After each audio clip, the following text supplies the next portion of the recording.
Okay. Hi, Walter. Hey, Jeff. Hi, Jeffrey. Welcome. Yeah, welcome. I sir. appreciate you doing this. Thank you so much. First off, the reason I have you on, and I'm really excited to have you on, is because you are the most free individual I've ever met in my life.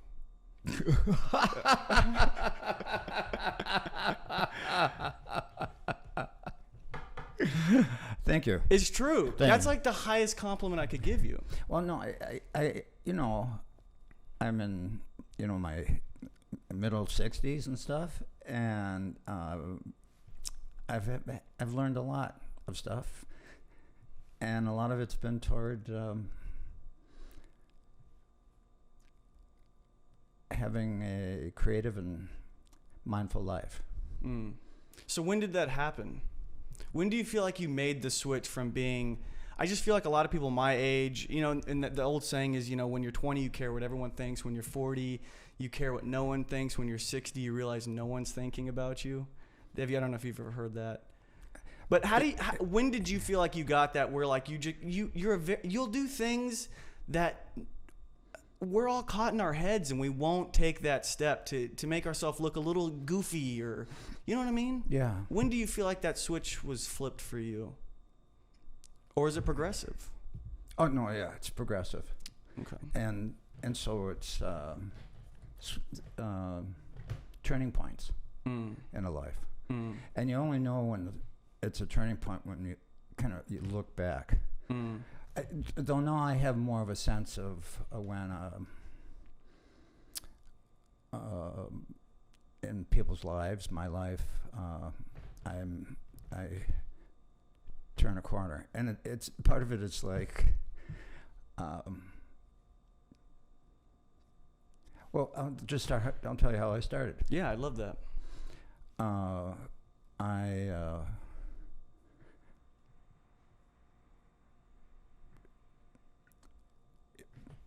was a Polish American immigrant to Minnesota, and then a situation developed where I stumbled into martial arts, and I was 12 years old. It was just fortuitous, right? So it's, to know when a lucky circumstance comes, and I just loved it because immigrant communities are chaotic. It's upside down, right? I could speak Polish and English, and the parents couldn't speak English, so it turns the world upside, where the children know more, or can communicate, and I needed to translate for the elders. So this is a part of the experience of all, I think, immigrant communities, and people coming to America, and that makes some chaos, and this, disruption of structure, and I came up on a karate dojo, and 1967. And How did you stumble upon the karate dojo? I walked by it. You just walked by it. Yeah, because I took at that time in the 60s, there weren't child labor laws. Yeah. So I took a bus, and I was a dishwasher in a kind of a rough hotel, and I saw everything, right? Pretty confusing. And it was just taking a bus from my neighborhood downtown, and everyone had to make their own money, right? There wasn't spare money in my family, and just walked by Midwest Karate Association, and my sensei, Sensei Robert Fusaro, who recently passed last year.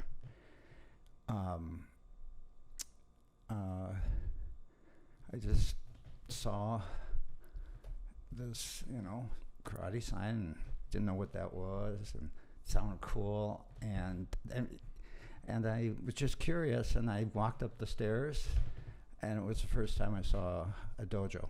Wow. Polished floors, white walls,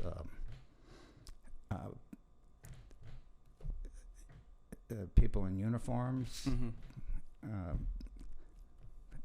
lining up, meditation at the beginning and end of every class, bowing. At 12 years old, you were 12 at this time. Yeah. Yeah. But I'd never seen this. This is like going into church or something. For the first time. Yeah. Yeah. And it was the structure, the discipline, and then the mentorship. Because I was taken in by the seniors, and they're called senpai, my seniors. And I'm an Ojai, a junior. But it's structured right in. Yeah. Right, so the seniors guide and protect the juniors, and the juniors respect and emulate the seniors. So, all of a sudden I had this incredible mind, body, spirit laboratory. Yeah. And that's what everyone was training in, right? It was all part of the Japanese karate, or Shotokan Karate, which happens to be the largest most form of karate in the world. Yeah. Just with luck. So, yeah. See, and I think curiosity is so important,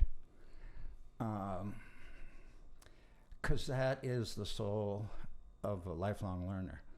Is just being curious, and so it doesn't matter. I'm telling you my history, my story, but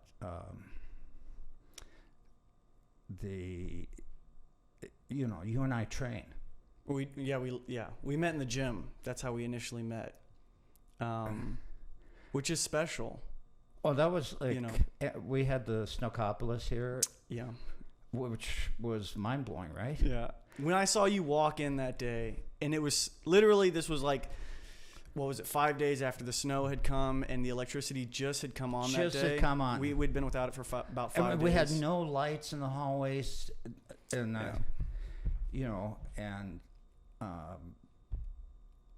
and I was, it's like, dojos, gyms, boxing, clubs, gymnastics.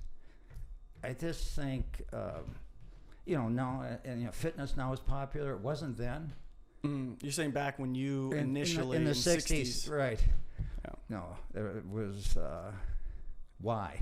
Yeah. Right, and were people still smoking at that point? Where they thought it was healthy? Oh yes. You know what I mean? Airplanes. Yeah. Okay. Yeah. And bars, and the hotel stunk.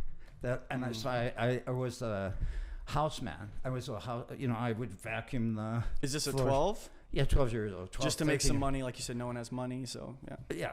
Yeah. And that was better than the paper route I had when I was 10. And delivering paper, big thick Sunday papers. It's just crazy. So I'm glad there's child labor laws. Yeah. But that's how it started, and I've never stopped. Yeah. So, and I saw you at the Stockholm, right? And you were in the gym. I was just dying. My soul was dying to feel my body again. Yeah. Right? Wasn't that like for you? Yeah, well, I didn't go for 5 days when the electricity got, because I was about survival. It really was about survival. I know that seems intense, but like, no.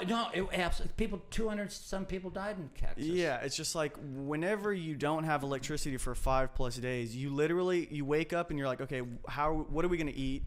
And then when you eat, your next thought is like, what are we gonna do for the next meal? Especially when you don't have a microwave, you don't have enough. Obviously, nothing's working. Luckily, we had the grills down that were gas powered, so like super fortunate, and we made chili and warm chili, so it was okay. So you did that on the roof? Yeah, by the pools and stuff. By the pools, yeah. Right? Because it did, our stoves didn't work, right? No. So that's interesting. That's the first time I found out how you survived. Yeah, that helped. Having warm food was a big help. Obviously, Ruben and I were fine. We're in our males in our late 20s, early 30s. Who I really felt bad for during that time was people with kids or older people. You know, I don't. You know, we were able to haul some stuff down and you know, warm up some food on those grills. But see, the other thing is comradeship, right? So, you know, you were allies in arms, your comrades. Yeah. And having a mate in a British way, right? It's important. I mean, the Romans. So again, on my PhD side, they were blood brothers. So that was your mate. You would actually, you know, cut your finger, and you'd have and it was as equal to a marriage. Yeah, during that time of survival, definitely. Yeah, and we bonded during that time in a sense, because when it's just you and another person and nothing else, and y'all are both thinking about food and how you're going to survive, in a sense, it's like, yeah, you do grow closer during that time for sure. Yeah, and for me, I moved to Austin. You know, I retired from my practice and running businesses and teaching in Minnesota, and my daughter found a mate, you know, a husband that's her best friend, and out of that came my first grandson. And I was asked to move here by my family. You know, I'd been divorced 5 years. 5 years earlier, after 30 some years, which happens, right? And we live so freaking long, right? Yeah. And so stuff happens, and they all wanted me here. And Yeah. I felt the calling, and I loved it. I love Austin, Texas. I put a little twang in there. Austin, Texas. Yeah, but no one talks like that. I just talk like that, right? Yeah. But you're a real Texan. I guess. I mean, I was born here, yeah, and I pretty much grew up here for most of my life. So, yeah. I was a city boy, though. I mean, there's like multiple ways of Texas because it's so big, and you have rural, then you have urban, and what city did you grow up in, and blah, blah, blah. Oh, yeah. So I grew up a very comfortable life, obviously, in the city of San Antonio. Yeah. Well, and see, this is so exciting. I didn't realize what a unique, I mean, that you say two Pledge of Allegiances, you know, one to the... Yeah. No one knows that outside of Texas. Y'all don't do that in Minnesota? We don't do that in Minnesota. No. Oh, no. And if we say the Pledge of Allegiance, we say it quiet because we want to be modest. Oh, yeah. We have a whole thing. We put the PowerPoint up, and the flag is waving. And well, when I was a kid, I don't know what they're doing now. I have no idea. Apparently some of the same stuff. I mean, okay, yeah. And I don't mind that. It's like, okay, so in a Japanese karate dojo, there's a picture of the founder, which is in Shotokan, Funakoshi Sensei, and then there's an American flag on one side of the portrait and a Japanese flag on the other side, in honor of the culture country that it came from, right? And then that we are able to train in this country because it's martial arts has been outlawed off and on throughout history. Interesting. And so, but it's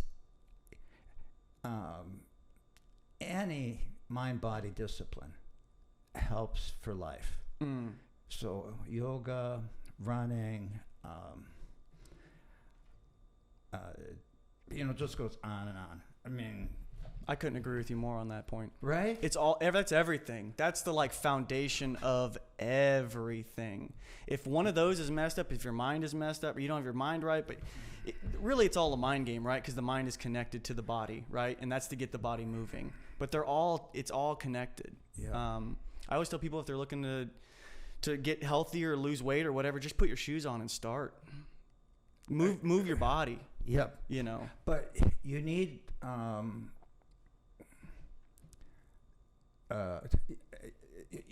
there's so many places that are exploitive, overcharge. Oh, of course. All that stuff. Yeah. So you and dojos, they're the best and the worst people I've ever met in my life have been in dojos, and in gyms, right? Yeah. And it's just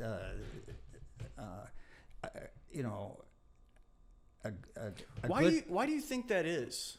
I know what you mean though. Is it because it's such a personal thing that people are willing to like almost accept on faith, even if someone's kind of running them through a gamut of oh, you got to pay me $100 a week, and I'll teach you the way, I'll show you the way, and so people are desperate for that? Or why do you think? You think that's what it is? Yeah. No, you got it. Because it's so personal. It's so like, and it's like well, you're giving your body over in a way. Right, and guidance, right, and it's a access or a interface for exploitation of power and trust, right, and so like it's just you and I can both share stories of these mind-body places that have led to great troubles. That being said, I always tell people check 3-4 places out, and if it doesn't feel right, it ain't right. Yeah, listen to that little voice or that little something in deep inside you, that intuition that so many of us like to just shove down. You're right. And watch out for the sell being sold. If there's a this kind of whole friendly it's transactional relationship kind of this for that. Yeah. And then the promises and can't you feel when someone's being a little disingenuous or fake? You know what I mean? Or do you think that people are so good at selling that sometimes it's hard to see? Oh, yeah. Because to me, for me, I don't know what it is, and I haven't been screwed too many times in life. I can usually tell when someone's being real with me or not, or when I'm trying to be sold something. It's kind of easy to see. For me, I don't know if it is. And it might be different if someone's looking for something and then they're being sold at, and so they're more willing to like push aside yellow flags. You know what I mean? Because they're so desperate. A lot of people are desperate. You know what I mean? They're looking for the answer. Well, Jeffrey, you had the good fortune of having a good family, and many don't. And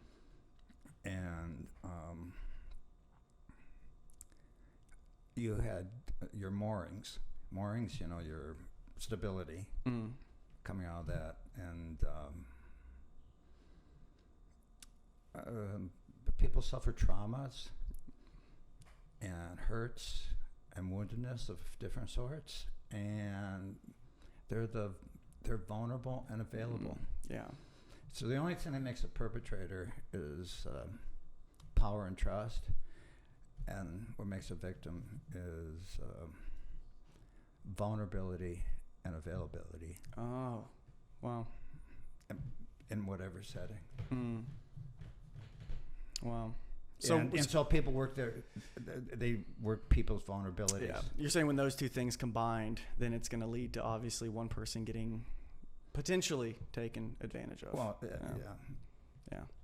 Well, I always tell people I don't know how it is with a sensei or with martial arts. Obviously, you need. Oh, it's the same. It's the same. I mean, terrible things. Yeah. Right. Yeah. Oh, of course. And you got Nexium, right? Really smart people. So that the sex cult in L.A. I don't know about this. No, I know you're opening Nexium. Is that what it's called? Yeah. Okay. There's I can't remember. What have we all done in the pandemic? We've been streaming Netflix, HBO, and YouTube and whatever. Yep. Yeah, everything. So there's a great documentary series on that, and it just happened. And what's it on? What streaming device? I don't know. That's what I don't know. Did you watch it? Yeah. Okay. And it's called No, Nexium? no. I got the trailers and the highlights, and I read. Oh, you read. So the other thing I do for mental hygiene is I limit media. I love it. Why do you love it? Because we're all addicted, and we realize it's an addiction, and it's hard to pull away even when you're in that addiction, and we're all in denial. We're constantly looking from screen to screen to screen to screen, consuming. Very little creation is going on. And I'm not saying some people do create a lot, and we see them. Most of us, I feel like personally, and for myself, is literally a like consummate consumer, and it drives me nuts. I'm so tired of consuming everything, whether it's video games, TV shows, articles, social media, etc. It's just it gets annoying. Yeah. But you're so trapped in it that it's hard to break out. And in the old days, we used to call it groupthink, right? Because it's like herding, right? And being in the in crowd and the out crowd, and because we're all looking for relationships. Sure. And we want to be accepted. And if the group is accepting us, then we'll go along with whatever they want. Yeah. Right. Right. But now I feel like groupthink is on a massive scale, right? Yes. Because of social media. That's the way it is. And so we want to be in the in crowd, quote unquote, and so we're willing to go along with whatever it is, even if we feel like it's against our morals or we don't feel like it's right. It's easier just to either A, shut up, or B, go along with it and be accepted, because we all want to be accepted, right? That's like that tribal mentality. We're afraid if we get kicked out of the tribe, we will starve and die and get eaten by a lion. That's what our brain is thinking. So its fear mechanism kicks in and goes, you gotta stay in the tribe, and to stay in the tribe, you gotta follow this path, whether you agree with it or not. But now it's on a scale that's, is insane. Right? And this is the current great cultural historical challenge. Is what? What you just said. To break out of that, or at least attempt to? No, you can escape it. You can escape it, I feel like, if you're willing to take the slings and arrows. But you have to be strong enough to take that, because you're going to get it from some people. Yeah. You know what I mean?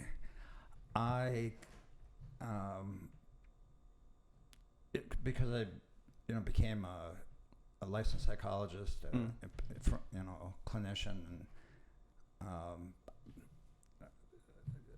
I just had somebody else handle corporate Facebook. I never touched it. I don't put anything. Mm-hmm. I'm not on anything. What I do is I read, because I don't even watch the news. I watch parts. Yeah. Because that's emotionally laden, right? Of course. So I am well read. Okay, so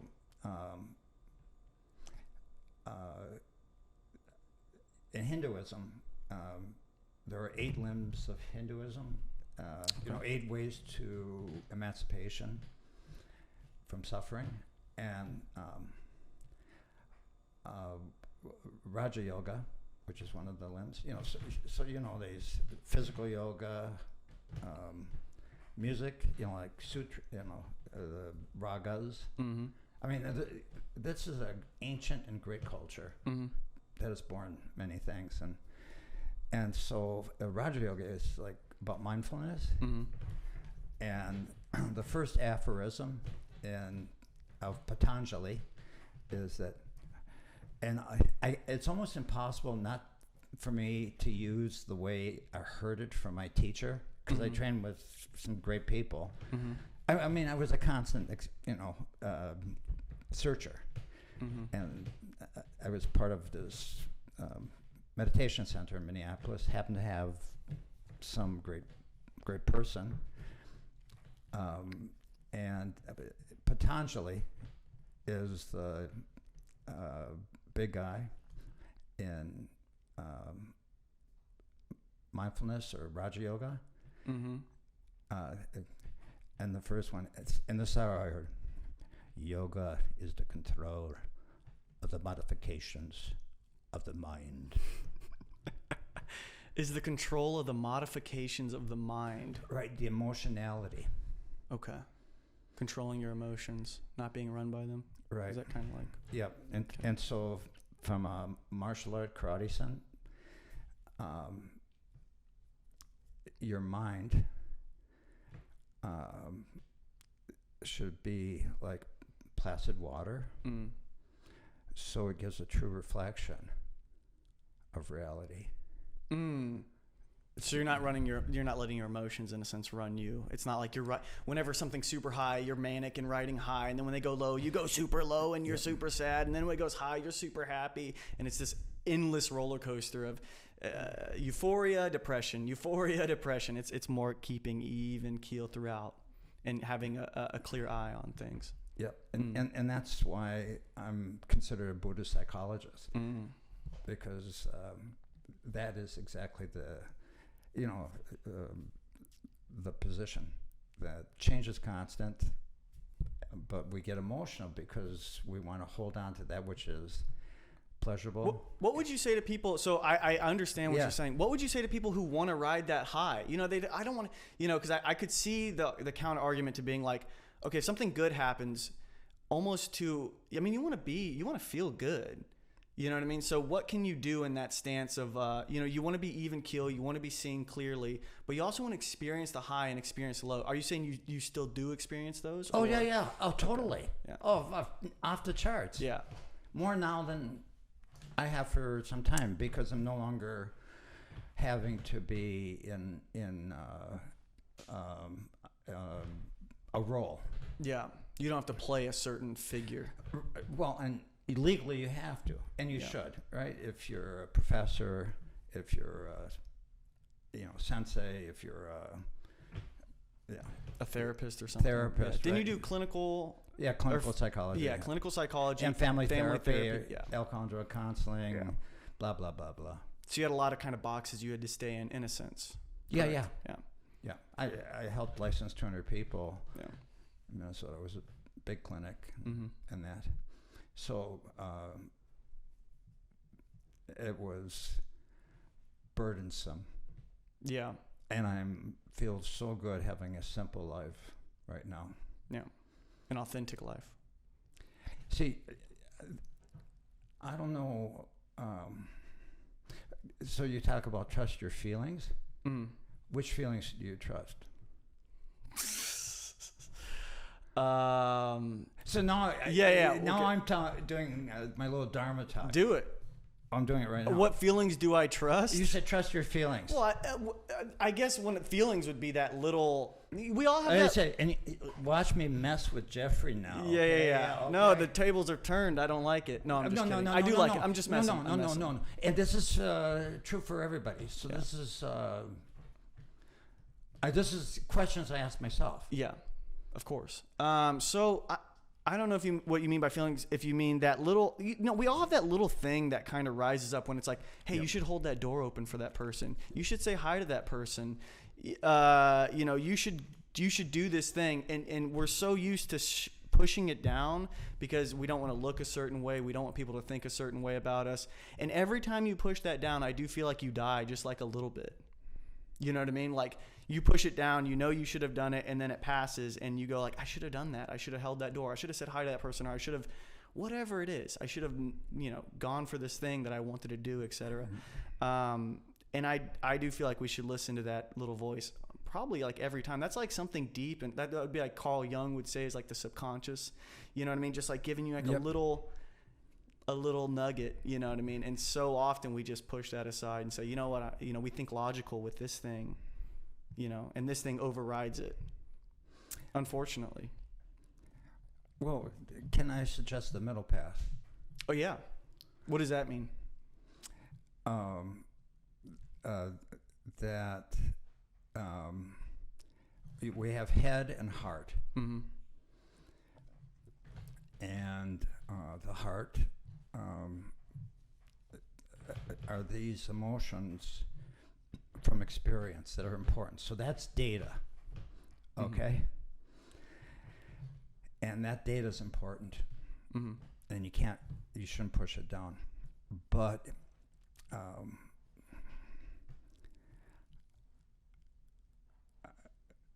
going back to Aristotle, Yeah. he said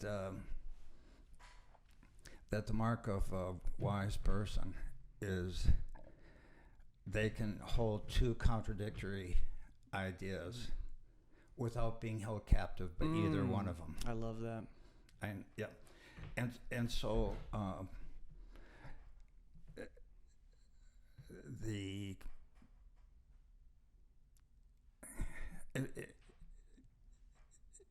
emancipation comes from strong feeling, typically, right? Distress because of circumstances, right? But then you have to stay on top of it, right? With your head. Anger, for example, is the one that leads to domestic violence and killings. And then being gaga happy leads to getting married in Las Vegas. In a bliss in 10 minutes. Yeah. And so it's this allowing yourself to ride and being like a silver surfer. Almost like being a watcher of that ride? Yes. Is that what you're kind of saying? Okay. Exactly. Okay. So who is the watcher and who is the watched? I would say just from the meditation I do, the watcher is probably your like almost, I want to say maybe true self in a sense.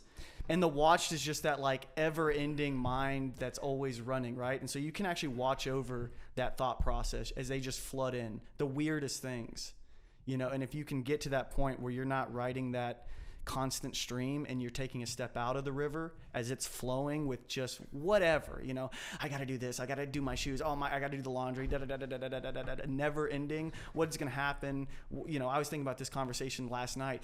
How am I going to go with this? What am I going to say to Walter? What if I do? But you almost have to take a step back and go, stop, push it aside. And that's when that watcher comes into play.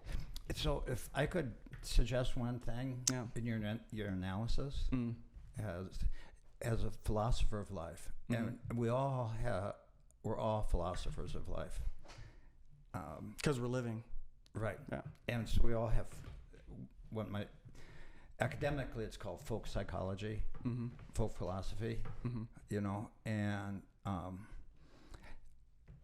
true self.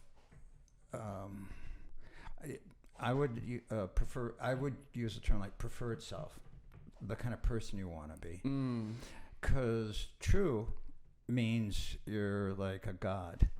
My truth is, it's kind of like on this pedestal or something. Yep. Yeah. And some of the worst situations I had as a couple therapist was two people talking about their true selves. And it was like a battle of truth, right? It was like lawyers. Because you're not listening to my feelings. You're not listening to my feelings. Well, As they dug deeper and deeper. And it was like lawyer arguments. Because they held to the certainty. And there is nothing certain. Change is constant. The world now is not the world it was 2 years ago. I agree with you. There's a pre-COVID and there's a post-COVID world, right? Forever, and that's just. And this has been quite remarkable. You and I have spoken about this, right? So when you're a gym rat, I call us gym rats, or what it's and this is what a lot of people don't. I don't think fully understand unless they're in a good gym buddy situation, or dojo buddy, or boxing club, or or yoga. So right, so you all where there's my.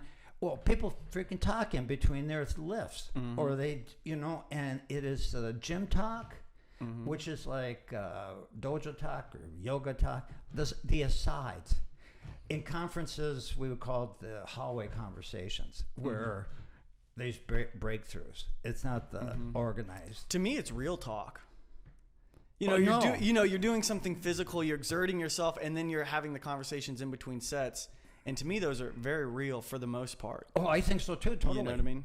No, over my life, the people I hold precious in my life are my gym and dojo buddies. I've had relationships that lasted 40 years, 50 years. Amazing, I think. Right? What fraternity out there, or is like that? My university colleagues and that have all drifted apart and are encapsulated in being department heads. All right, they're like working, and they can't trash talk, right? Unedited, where you can just say it, and and I mentioned this to you before, being process oriented, outcome free. I love that saying. I would really try. I put that in my notes. I actually tweeted it. I think that is so powerful when it sinks in. It takes process oriented, outcome free. I'd never heard I knew that was a thing, but the way you put that was incredible. Outcome free, doing something and not worrying about, not thinking. Right, but not right. Where there's a preconceived outcome that you think is going to happen, or should happen. Or yeah. Oh, yeah. Yeah. Totally. So the other word is should. Right. I would use the word could.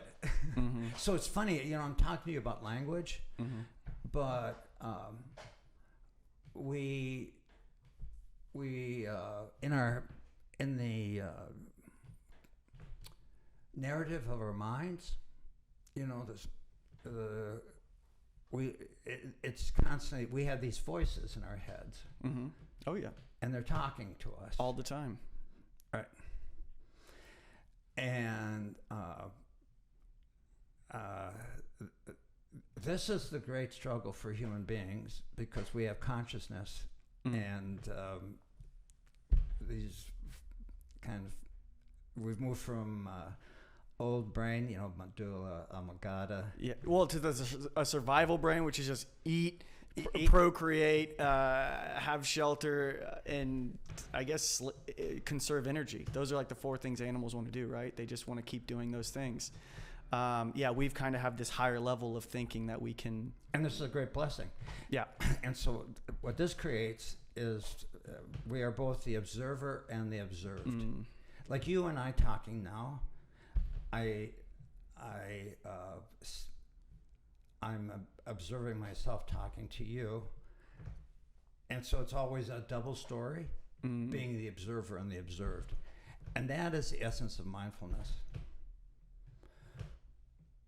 Would you say being the observer, having both at the same time, exactly, and understanding both? Back to Aristotle. Yeah, understanding both is going on at the same time, and not being held captive by either one. Either. Oh, whoa, dude, that's deep shit, right? That's deep shit. How do you? It's tough. It's hard. And so in Zen, which is my traditions, Soto Zen Buddhism. It's like working in the gym, and you have to, in order for your mind to be clear, you're constantly polishing the mirror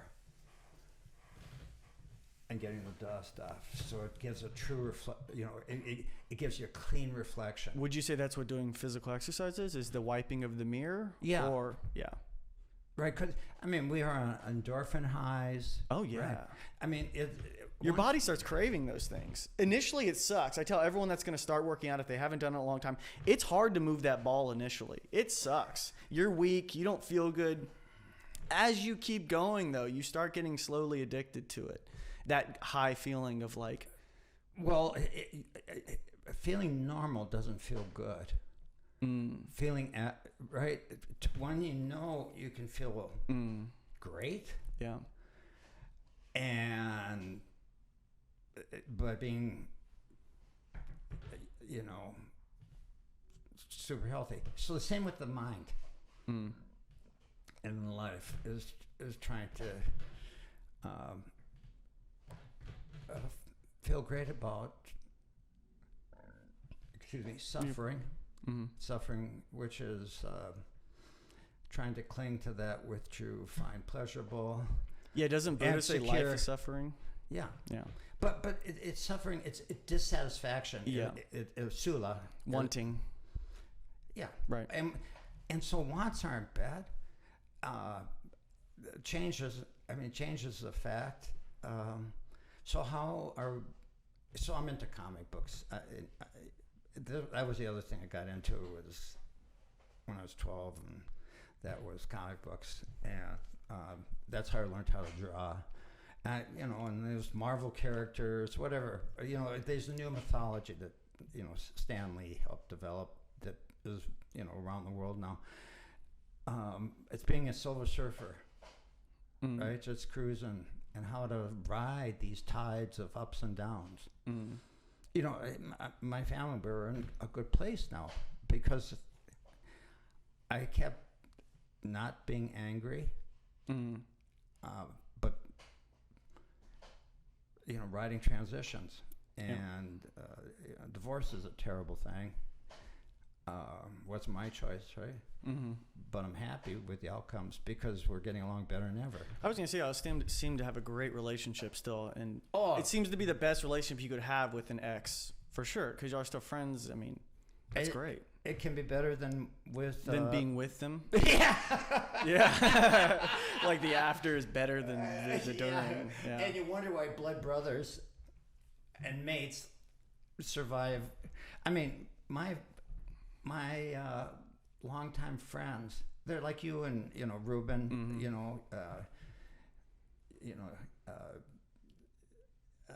being mates, and I mean, you two could, conceivably, probably, because you've been through shit with the pandemic. I believe that pandemic has changed the world, and we went in a worldwide retreat where we got to sit down and stop and think. And this is revolutionary. I'm very excited about what's the possibility. You're excited about what's coming? What's potentially? What the possibilities are? What happened? And every culture, this is unprecedented historically.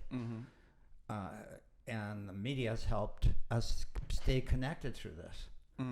Right. So, but, you guys can have relationships, you can have marriages, you can have deaths, you can have sickness, and you'll probably still be buddies. Yeah. Well, I've noticed the thing and I have a core group of friends. The thing that really transcends just that friendship is we might not talk for a month or two. Sometimes we don't talk. But as soon as I call them and talk to them, it's literally like nothing has changed. And the same thing that'll happen with Ruben. It's like nothing will change. You know what I mean? We'll be able to pick it right up. It's not this awkward, weird, superficial conversation. It's like you can get really real very fast, and it's just like, how's it going? You know what I mean? And I think that comes maybe with time, and then being, like you said, going through something hard. And trusted friends, which are tested by adversity. And that's been the cleavage, where you find out who your real friends are, and who in your garden of life you want to keep, and you got to pull the weeds, which are the things that suck away from your preferred morals, and real experience. You find the ones who give you bad advice because they got their own problems, right? And then it's just a very interesting time. So how many friends do you have? Like, do you mean real friends, or do you mean like in a sense? You know what I mean? Because I feel like there's different levels of friendship, and I have these core. That's the only group. That's the only ones I'm interested in. I probably have just a number. You don't have to name. No. We don't want anyone to feel bad. Yeah, I don't want to not say a name and they get upset. Right. There's probably like 7 or 8. That's it. Okay, so research says that's how many real friends you're gonna have. Oh, throughout my life. Or like that's. Okay, so that number, 7, 8, the mistake I made in my career is I had 27 people working with me. No, I can only relate in a work group, in a consult group, the maximum is 7 and 8, 7 or 8. And that's all, there is that real limit. And it's, so this is a geopolitics of relationship. I mean, and I had a building, I had 3 floors, commercial property, you know, big therapy center. Everything went great when I was at the 7, 8. But because it was successful, and I was told by my financial planner, you should buy your commercial property as a doctor, and you know, this is how you make it. We had 2 floors. There was a separation between the first floor group and the second floor group. Small tribes started building within the core organization. Yeah, so tribe is 7 or 8. And then you have, you know, level 1, level 2, level whatever. 3, yeah, it branches out. Right, and in a dojo, the way it's handled is your senpai or your seniors are at the next level or 2 up, right? And so it self-segregates in these subgroups in a effective way. It's very interesting to me. I've been thinking a lot about this, you know, because of the Olympics and all that. Yeah. And because my life has been, you know, sport and. Well, sure, you saw the light at a young age. At 12, that was almost like. But it was just fortuitous. And yeah, you didn't know what you were doing. You weren't thinking so much about what is this. You know, I think so many times we're thinking, what is this going to lead to? What is this going to be? You know, but as a child, you just accepted the pull, whatever that invisible string was pulling you up there, and you just went. I was fortunate to have really good mentors. Yeah. You also ran into a good place. You know what I mean? Yeah. Right. Yeah. And, you know, and no good place doesn't go bad. So any organization, you know, has, you know, their own life and transitions and transformations. So change is constant. And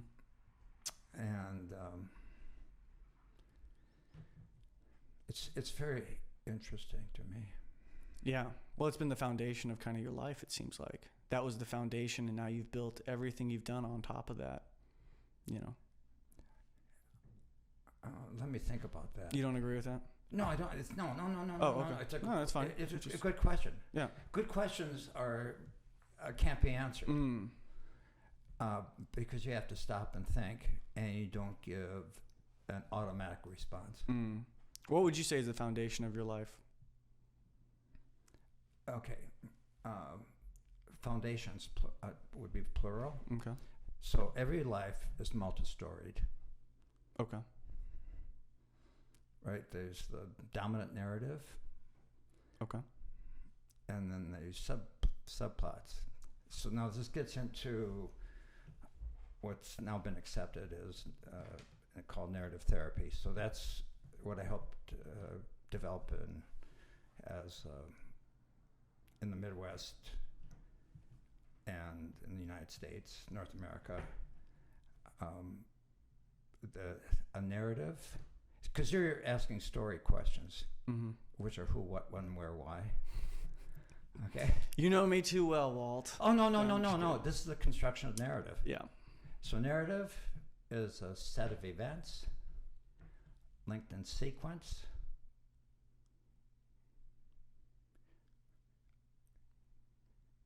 Okay. You kept nodding. I kept looking at you. Oh, sorry. Forgive me. I'm trying to keep up with you. I'm trying to like lock these things in. Narrative is a set of events that happen in sequences. Yeah. Yep. Which makes sense. Linked in sequences. Linked in sequences. Sorry. According to meaning or plot. Okay. So you asked me, what is my fundamental narrative? And I don't have one. Okay. I'm multi-storied. And all human beings are. Mm-hmm. It's not a fait accompli. It's just not your fate that you live this one storyline. There's always a counterplot, subordinate plot. Running at the same time? Yes. Yeah. And we just went through that with, head and heart. Mm-hmm. Right? It's like this duality with everything. Everything. Yeah. But dual is only two. You're saying there could be multiple ones running obviously there could be multiple things running at the same. This is complicated. This is complex. Life is complex. And to accept that, ugh, yeah. It's hard because we want it easy, right? We want this or that, 1 or 0, want that, but it's and that's what social media did. It bifurcated. You're either this or you're that. Yes. Yeah. Well, you can look at that with our political system too. You're either this or I don't want to get into it. I don't really. No, we don't. It's exhausting. It's exhausting. But it is either you're this or that, and if you're not this, then you're not either with us or you're against us. You're this, that. You're either Apple or you're Samsung. You're Android or you're this. You know what I mean? Because we want it nice and black and white, but really it's all gray. Well, not if you're an Apple user. Yeah. Like I am. If you would, look at you! Wow. Oh, see. I'm going to tell you the devices and the cyber system you should be involved in. And by the way, I do have full disclosure. I have stock in Apple. Ooh. Well, you're smart. No, I know. No, I'm just saying. I watched the tank. Okay. Well, it tanked, but you're not only using the products, but now you're an investor in the system that you're using. So why wouldn't you invest in the system that you use and you enjoy? Because other people are going to like it. That's why it's smart to if you're going to use Apple products, you should probably invest in Apple. Because if you like it, other people are going to like it. If other people like it, stock's going to go up. Correct? No, I totally disagree with you. Oh, okay. Because shitstorms happen off the side, and I have made so many bad investments in my life. It makes I get crocodile tears. I get crocodile tears. So any of you guys out there thinking Bitcoin or whatever, and you think, oh, this is the great thing. This is the thing. And Robin Hood and all that. Well, I want to tell you, I have lost so much money believing in some analyst profit. Oh, yeah. Oh, profit. Right. Oh, I know what the stock market's Yeah. I know what companies do. Right. And no one, it's just like, I'm a very humble man. And I have a financial investor, consultant, because I can't handle it. I can't handle the up. I'll get mental. Right. I'm an older man now, and I'm, on a fixed income. And so, based on this, consider, donating money to my GoFundMe account. No, I'm kidding. I know. Right? I'm kidding. But it's just like life is humbling, and if you stay both brave and humble. Oh man, that's good. It's tough, but you're right. Yeah, brave and humble. Yeah. Oh man. Yeah, it's hard to do. Not saying like it's hard. It's easy. In one sense, I think it's personally easy to be humble, but it's hard to be brave, especially in a world that I would say society almost doesn't. We're so conflicted. I feel like on one hand, we want people to be brave and like stand out and do what they want and like buck the system. But then if you try to do that, you're going to have people, of course, with everything, tell you, what are you doing? Why don't you do this? Why don't you take this path that's cleared out or has been followed before, that's safer or whatever. It's almost like they don't want you to break away too much because not a lot of people do it. It's hard. It's really hard, to be brave and humble at the same time is not easy. And so the advice you always get is probably 10 years old, 5 years old. And so it's the known and familiar path to success. And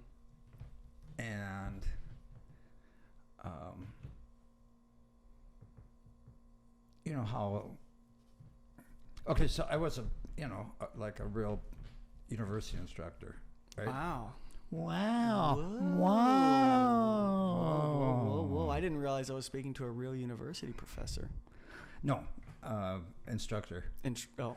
Yeah, no, there's a hierarchy there. Oh, I had no idea. Yeah, it started in the 1500s. Mm. Yeah, so all this university stuff came out of the 1500s, the Enlightenment. But Got you. and I was a vocational counselor, right? And I knew everything. I knew the test and all kinds of stuff. I knew shit.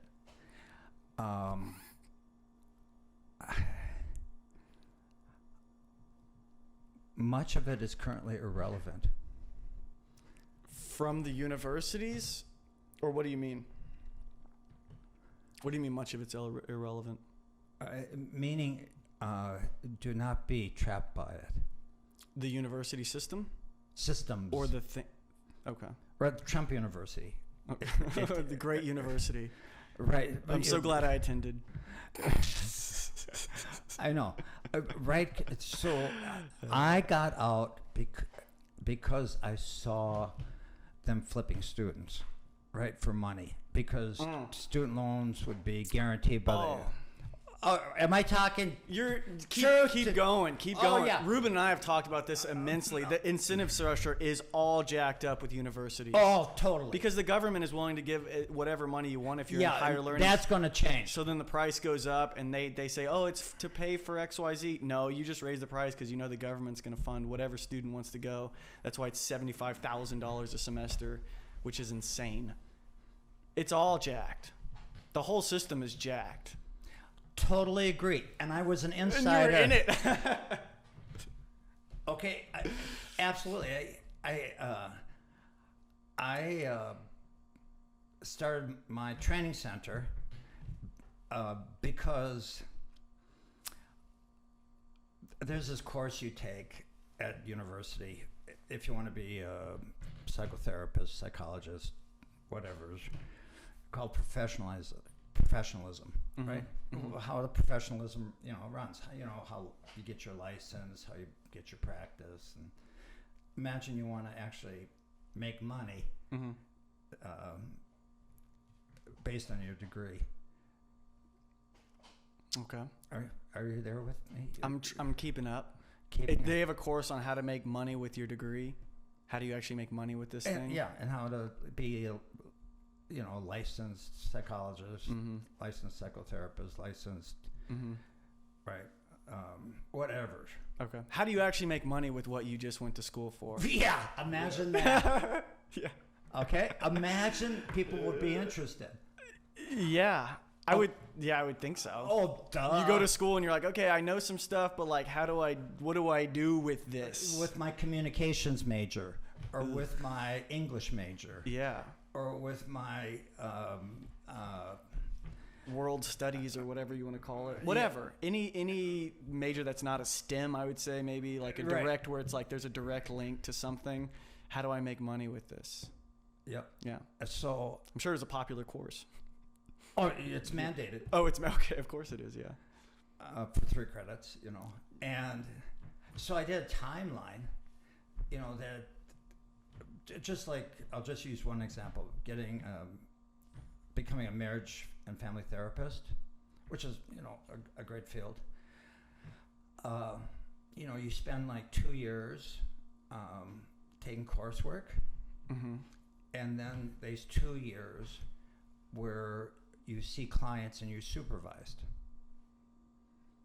Okay. Got that? Following me? 2-year coursework, 2 years supervision. Right, working in the field. In the field. Yeah. Maybe you shadow? Is that correct? Yeah, you shadow someone. And, shadow one. Yeah.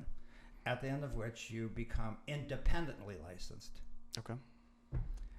So I did that, and there was a subgroup of students that complained to the dean because they didn't know they couldn't just be therapists after 2 years of coursework. Oh, they were trying to do 2 years and then boom, you're a therapist and you can start charging. No one told them. Oh, they kept it kind of. The university did. Okay. Okay. Because they want people to join and come in and not question, you know. It's all happy talk, right? Of course it is. Any student going into a university is told happy talk. Right? Yep. That's how they get them in it. Yep. Yeah. And they complained to the dean. And I got pulled into the dean's office where they told me not to tell them that. Oh, don't tell them the truth. Yes. Oh, I mean, right? That was the day I quit. Oh, really? Totally. Whoa, that was a big wow. I mean, that's awesome. Am I going to be part of a system of exploitation of the young, the vulnerable?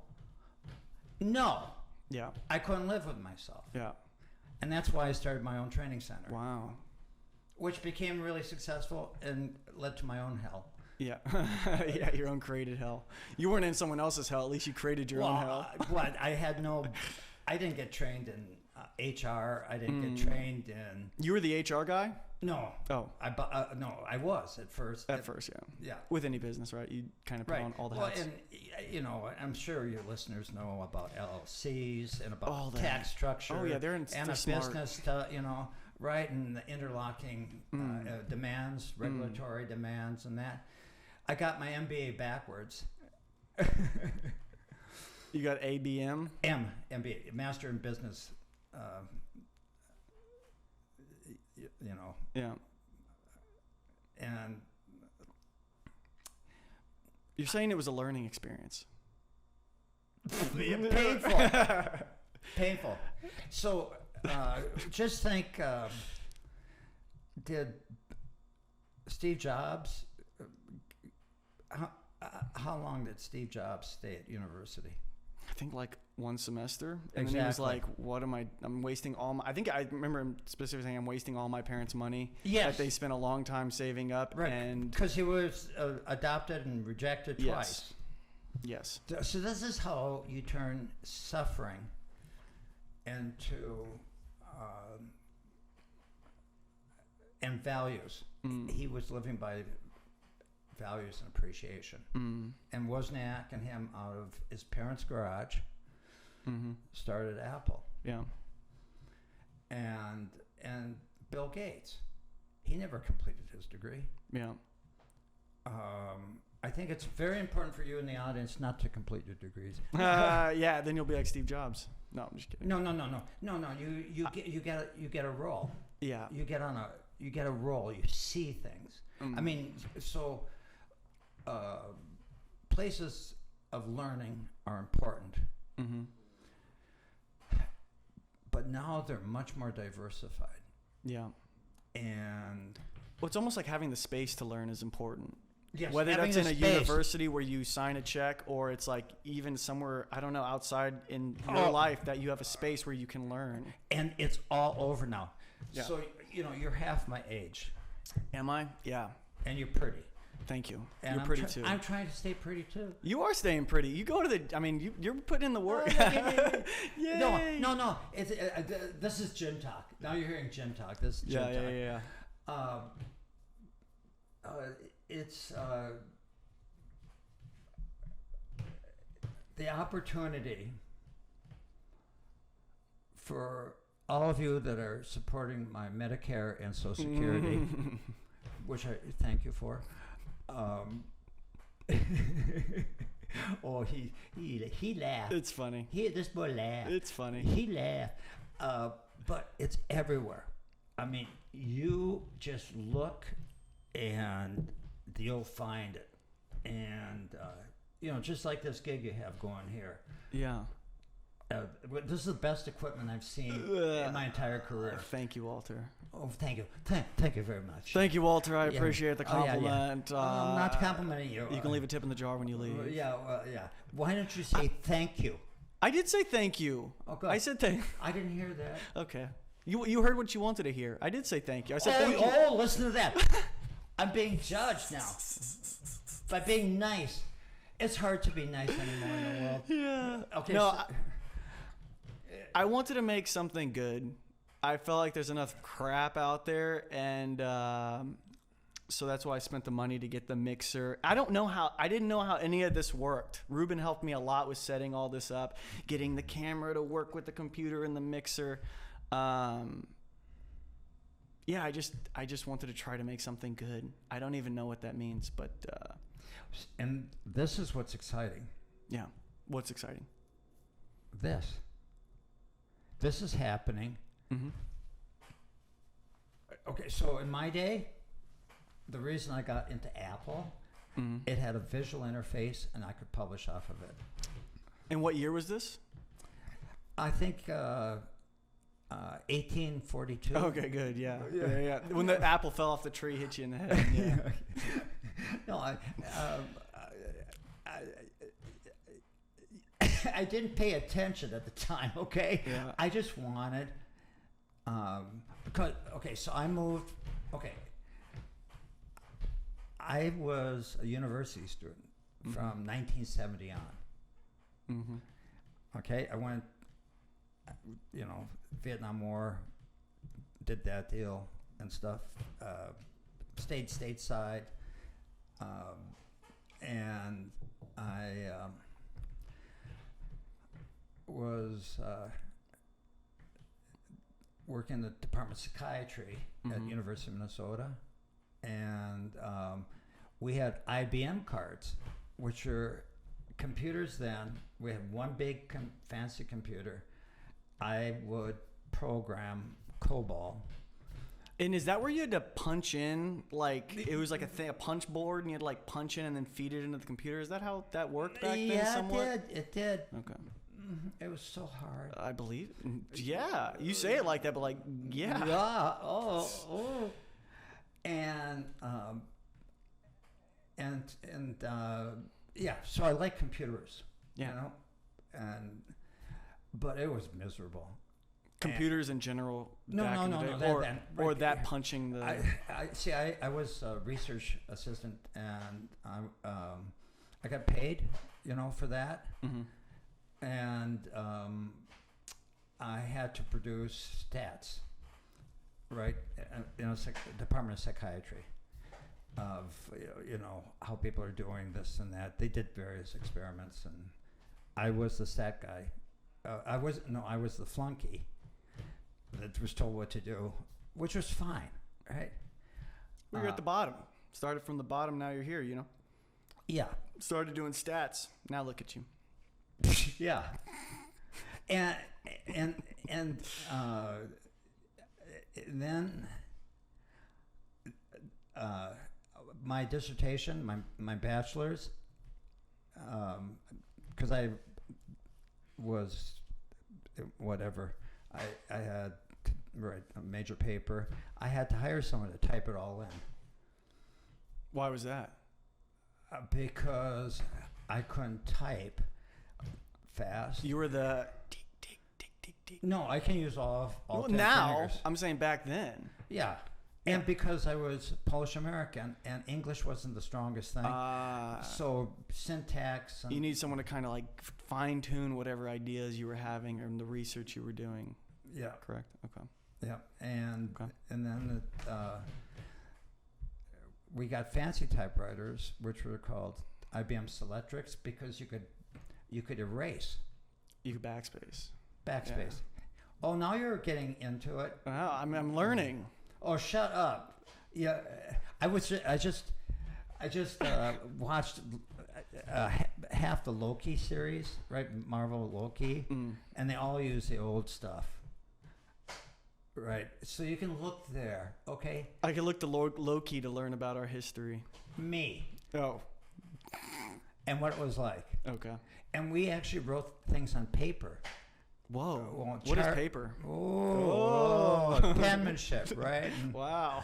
Yeah. It's all gone. Right. Now we all write chicken scratch. We don't even know how to write. We don't know how to we don't know how to spell unless we have spell check. I think it's all beautiful. Yeah. And then Apple came out with this visual interface. Yeah.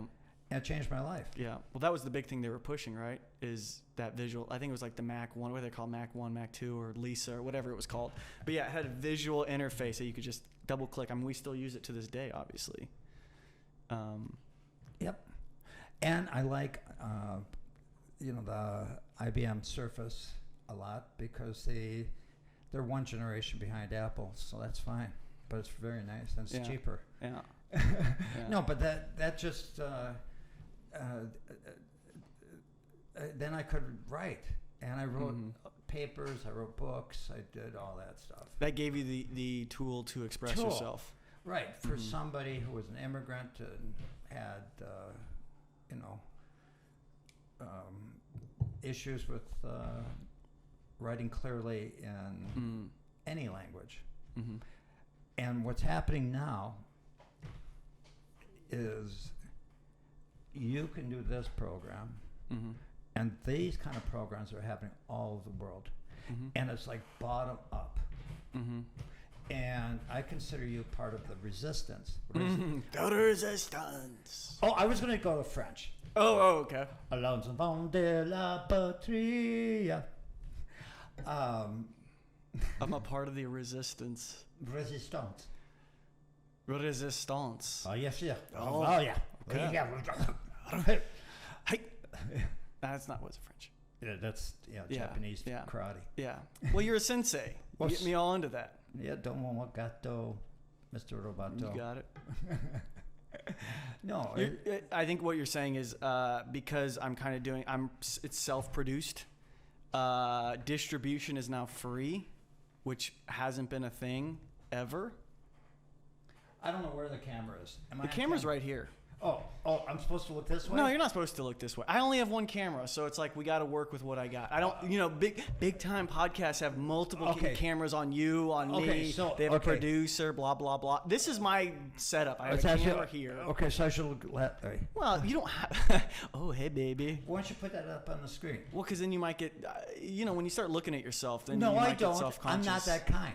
You want to see what you want to see what it looks like? Yeah. Okay. What others are seeing.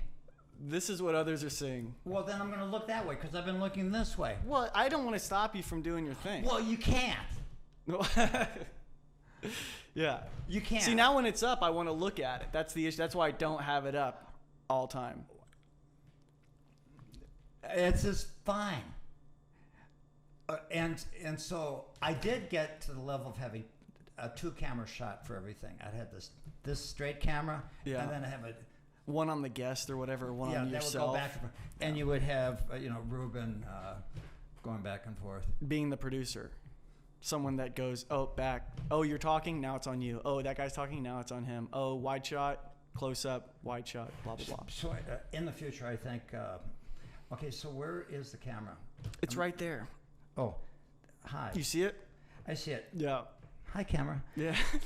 Anyway, in the future, this production shall have a 2-camera shot.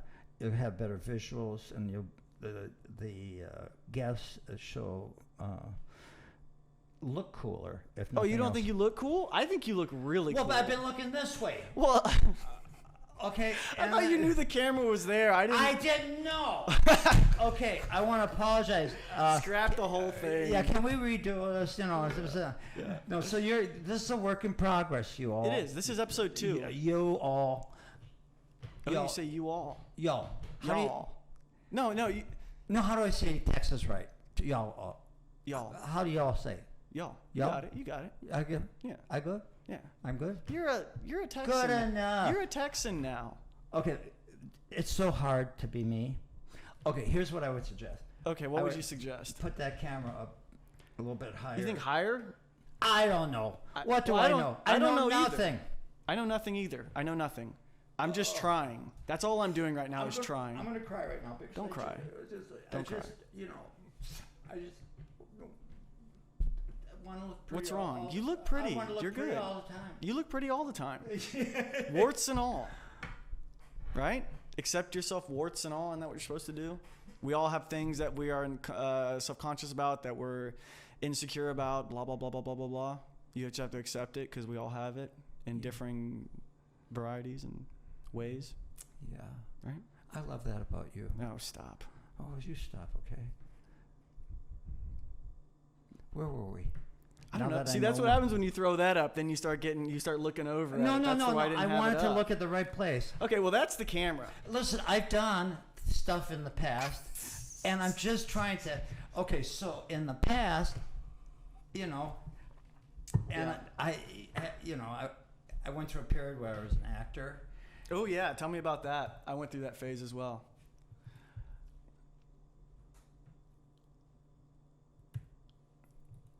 Sorry, I was reading that we had 3 comments on this video so far. Well, let's see. And then we'll go back to you being an actor. Oh, So I want to hear about that experience. I want to hear from the studio audience. So VH Golden Sword said, want to become famous, buy followers, primes, and viewers. Okay, so that's a crap one. My buddy Daniel said, looks like the NXIVM doc is on HBO. Yeah, that's Nexium. That's how they spell it. Oh, so he's, okay. Yeah, thank you. Daniel, I want to thank you for this. Yeah, and then Scuba Ruba said, Walter looks really cool. And then he put 4 exclamation point. What does that mean? No one knows. It's like an enigma. Well, okay, I'm assuming, and it's wrong to assume. Oh, because you know what assume means? it makes an ass out of you and me. This is gym talk, dudes, and it's being if you're on a frickin' team and you have your coach trash you, okay? But I would say that's 4 out of 5. What do you mean? The documentary, or what do you mean it's 4 out of 5? What? Put that back up. Okay, you want to go back to that? Don't you care about your audience? Oh, fourth. Oh, he's saying 4th comment. Well, do I care about my audience? Oh, 4th comment. I see. So you assumed. Scuba Ruba clarified. Yeah, he let us know. Yeah, you're saying appreciate the clarification. Okay, I gotta look down. Yeah, you want to see what that looks like? There it is. There it is. Okay. So how long were you an actor, Walter? 5 years. Really? That's a good amount of time. And what age were you when you decided to make the jump, and where did you go? I got recruited. Wow. Oh. Whoa. Wow, you were recruited. You were scouted. I was scouted. Okay. By Target, which Okay. is a big company out of Is it? Minnesota. I don't know. Is Target still around? I've never even heard of Target. Okay, Target was this big. No, okay, it's still there, isn't it? Yeah, of course. Target's huge. Oh, Target's like Walmart almost. You know, not as big, but I was messing with you. I'm sorry. Yeah, Target's big. Go on though. Target's big. Put it back up. No, why do you want that back up? You want the thing up? I want it up. Fine. See, I gotta turn my shirt. No, this is why I don't want it up, because you start looking at yourself too much and you go, oh, I shouldn't look like this. I shouldn't do that. No. There's this guy named Rogan. You got to get up.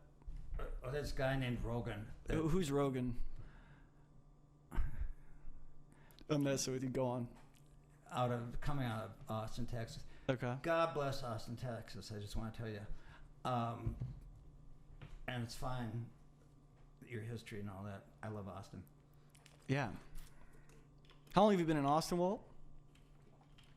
Since January of this year. And you don't want to go anywhere else? No. Yeah. I's happy. Use happy he is. I's happy here. Yeah. I tell you, Master. I just wanna be here. Yeah. I'll do what you all say. Yeah. I know you got your guns. Just don't shoot me. No, we won't shoot you. No one's gonna shoot you. I haven't seen a gun in the city limits. I'm really happy they're outside the city limits. They're outside. I mean, some people maybe in the city have them, concealed handguns. You just won't see them. You won't see them unless you need to see them, and if you need to see them, something's going down. What? Is that intense? Yeah. I scurry like a cockroach. Yeah. I'd use your body. Yeah, use me as a shield. Yeah, to get blown away. Yeah. Well, I'd probably scurry with you, to be honest with you. So oh no, it's terrible. It's crazy. I'd like to think I was a hero, right? I'd like to think if something. Fuck, shut up. No. Shut up. No. I'm just saying, I would like to think if something was going down, I would run in. But in reality, I might run away. I mean, I don't know. I'm not in that situation. I'd like to hope that I ran towards to save, right? That's what a hero does. They run into danger without knowing the consequences. I don't know what I'd do, though. What, is this boring you? No, I because I work with so many military and police and stuff. Yeah. And I had a contract with the Minneapolis Police Department for snipers. That snipers have 4 kills in them, and then they can't do it. Why is that? What happens after 4? After 4 kills, just like comes too much. It's too much. Yeah. Guilt or something, or. I mean, obviously it's very heavy. Don't get me wrong. I understand, but I'm just like wondering, like, what happens? Are they just like, I can't do this anymore? Right. Yeah. Like their conscience comes into play or something along those lines. Snipers are important. Yeah. And so. They're also hardcore. They're crazy. I mean, you know, they have to sit up there for some. You know, you hear about military snipers sitting up there for weeks on end, not moving, being as quiet as possible, still as possible. Yeah. So when you're a SWAT team, mm-hmm. you get called in, Mm-hmm. hostage situations, and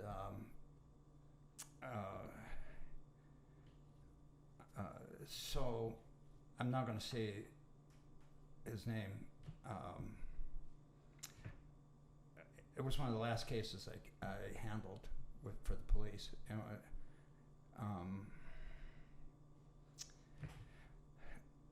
there was.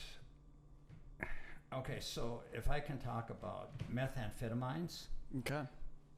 You have methamphetamine towns.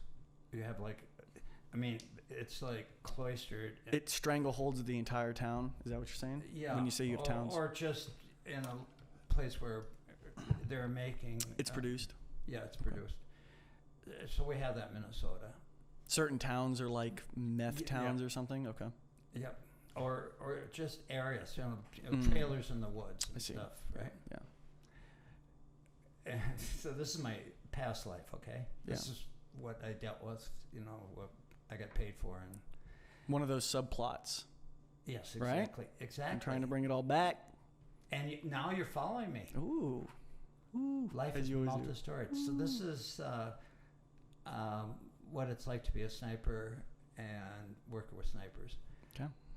And work with police, which I have such incredible respect for, in military, and I was actually Vietnam War conscientious objector, but I did my service for 2 years. That's how I got in psychology, actually. You know, working at a psychiatric hospital. So I did my duty and babysat my friends. So anyway, the last sniper case I handled was a methamphetamine house. And it was this dad, you know, his wife, he's got 3 kids, right? Mm-hmm. And gets caught up in methamphetamine and making money that way.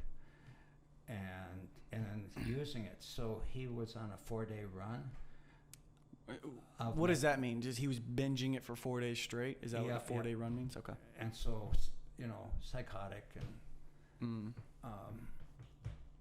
and holding his family hostage. Jesus. Yep. With like a weapon, I'm assuming? Oh yeah, weapons, of course.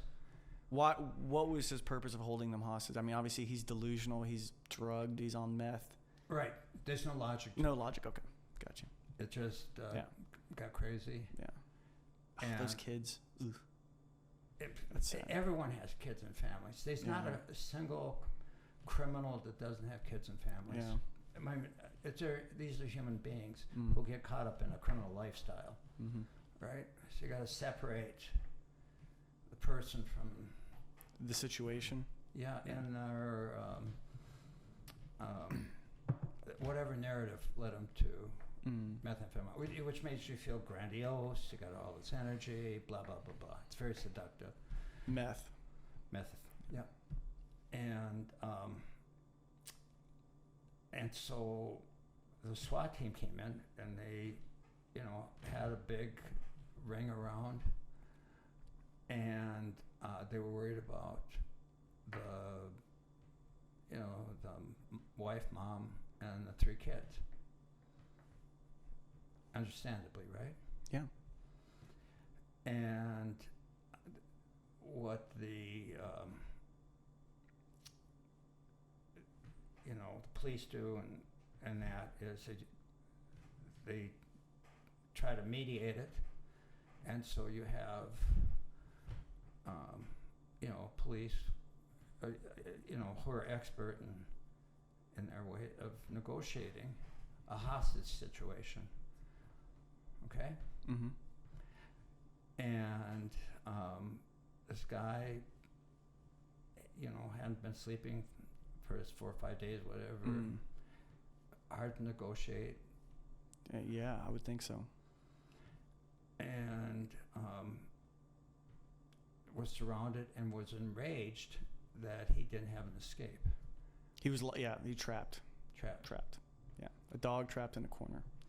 So the sniper SWAT police officer I worked with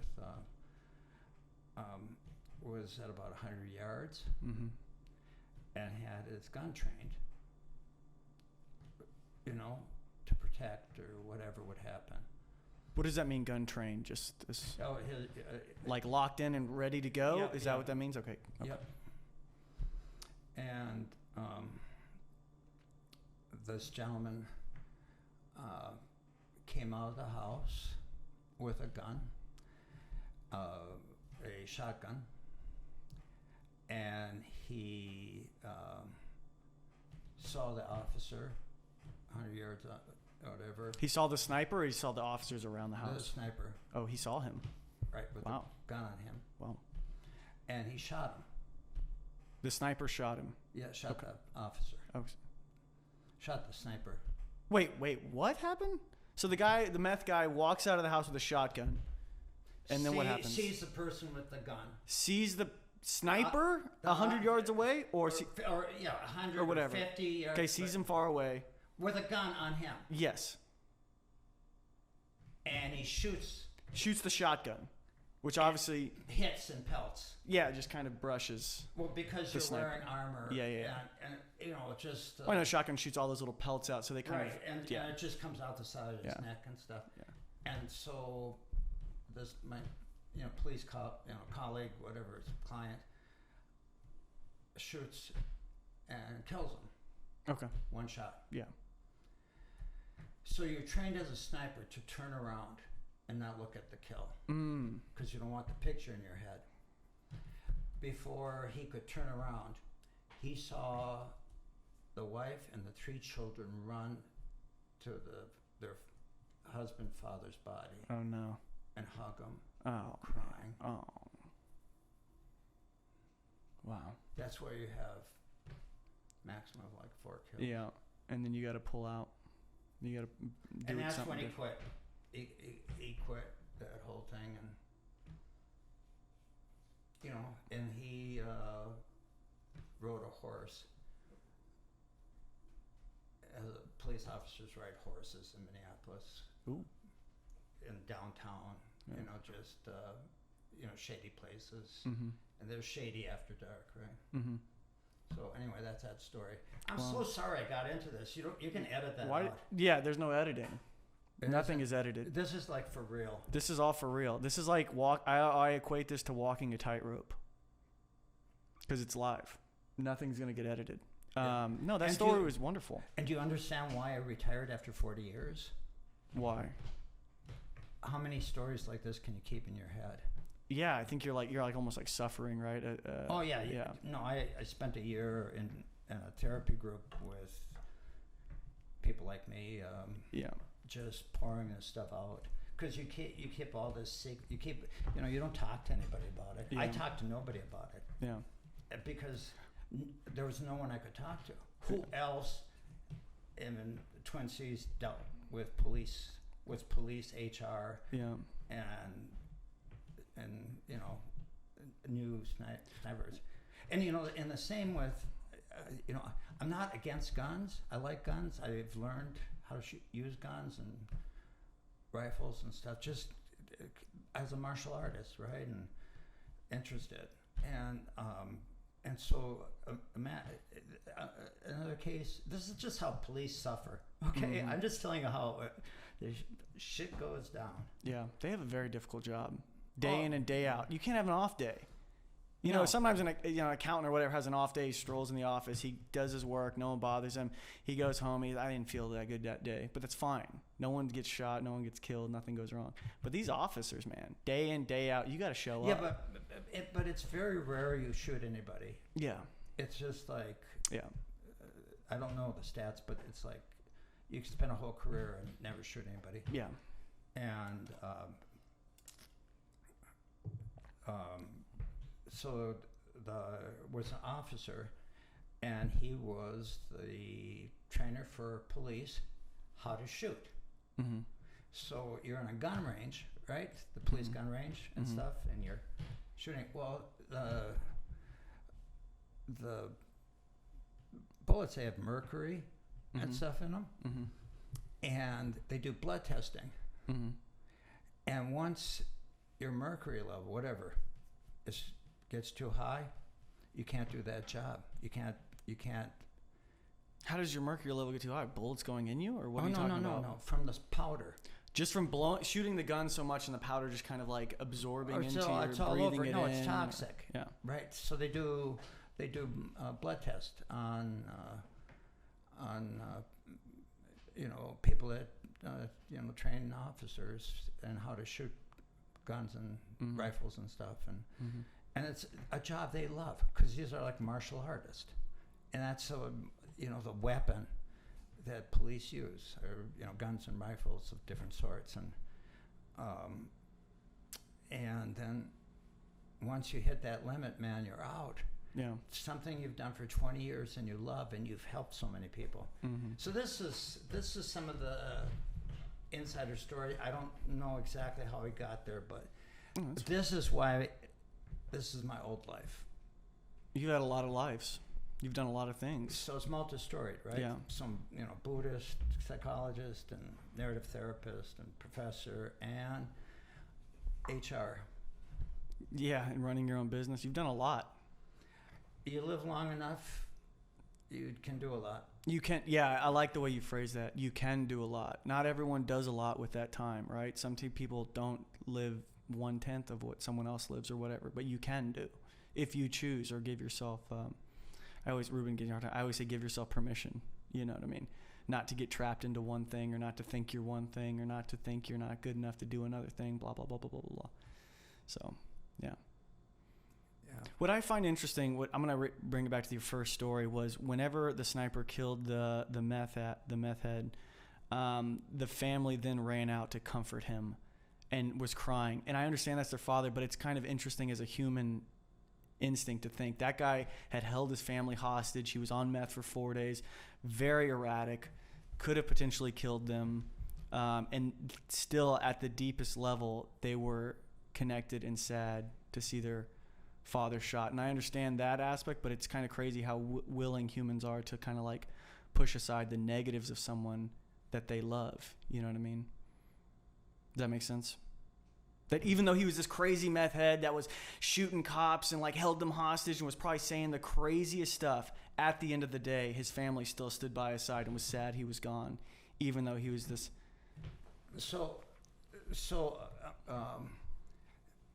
Here's the reality. He only used meth every so often.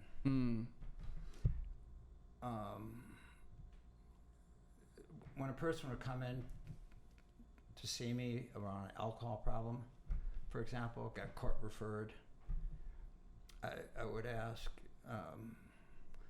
well, have you been drinking now? And he would say, no. I said, why not? Well, because I was going to see you. And I said, why didn't you drink? And he said, because I value my family. I want to get this court thing over with. I value them more than anything. And there's no such thing as a drug addict or a meth head. it's people having this other narrative that doesn't define them. Yeah, this subplot that is running through their life. Yeah, but it isn't ultimately their dominant narrative or whatever you want to say. Right. Like you said, you got to separate, almost like you're separating the two. Like there's a person, and then there's a person who does this thing, but that doesn't make that person, because they've had a full life before that. You know what I mean? Well, I disagree of your construction. Okay.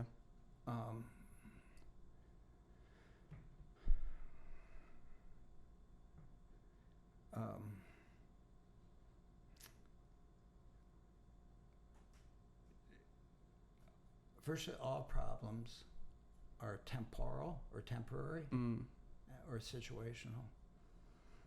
And I've never met an alcoholic that was drunk all the time. I've never met someone like domestic violence. It's like domestic violence. It happens maybe 5% of the relationship. Yeah. But it's terrible. Of course. But 95% of that is I would say maybe normal functioning, if that's the correct term. But But if you take these courses like in criminology and stuff, the lowest recidivism rate is for murderers. They're the least likely to murder again, because homicide happens when they're drunk, they're high, caught up. The emotions, which kind of like what we talked about initially, they let that emotion, the anger emotion or whatever, run them for that small period of time. They did something traumatic, but now they're back to, I guess, the normal functioning. But they've already committed the crime. But it was always that. Yeah. And then it got out of hand. Yeah. Got crazy. Peaked. Something happened, and now they're back to themselves. But they still did commit whatever it was. But they're not that person that was in that moment. Right. See. Yeah. And you say person, so identity is situational. We're different people at different times. Totally. And this is true in love. You're a young man. You've known a lot of love. Not as much as I'd like to, but yeah. But there's the good, the bad, and the ugly. Okay, yeah. Yeah, right? Yeah, yeah.